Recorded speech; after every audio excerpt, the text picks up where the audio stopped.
अरे भले दरुइया बंद बा बिहार में बाकी मिलत बावे सगरी हो।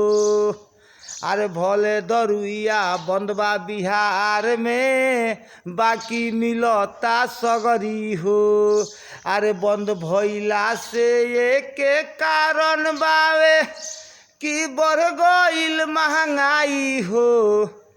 बाकी केहू पिया कर भाई अरे कम करे ना पियल का हो ओतने अरे पियता।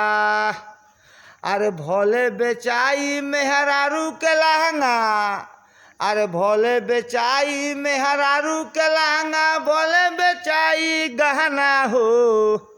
अरे भले बेचाई गहना हो बाकी पियल नीतीश पिया कर भाई के कबो नहीं अरे छुट्टी हो।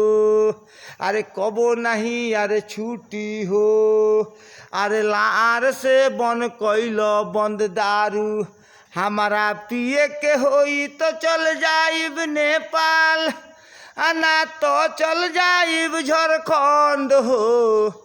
बाकी हमारा से पियल छुट्टी नहीं दरुइया हो। अरे भोले हमरा से छुट्टी नहीं पियल अरे दरुइया हो। अरे भोले रखाई मेहरारू के गहना बनी अरे भोले बेचाई लहंगा हो। अरे केतनो दारू महंगा बात का हो बाकी पियल नहीं छुट्टी हो। आ तारा से एगो घर आपन ना सम्राट होई तो दारू का संभर बहो। अरे देशवा का संभर बहो जब तुहरा से एगो आपन घर खुद ना सुधरत होई हो। तोहरा अपना ये घर के केहू मानत ना होई बात हो। तोहरा अपना ये घर के केहू तोहार यारे मानत होई ना बात हो। चल तार दारू वालन के तू समझावे हो।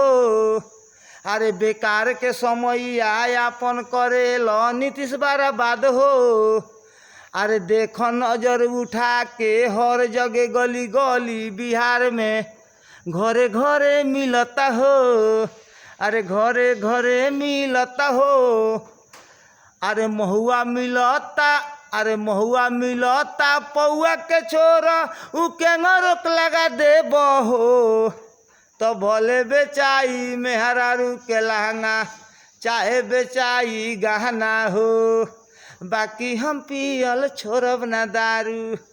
अरे भले बाकी हम पियल छोड़ब ना दारू पियब ना तो कैसे जियब हो।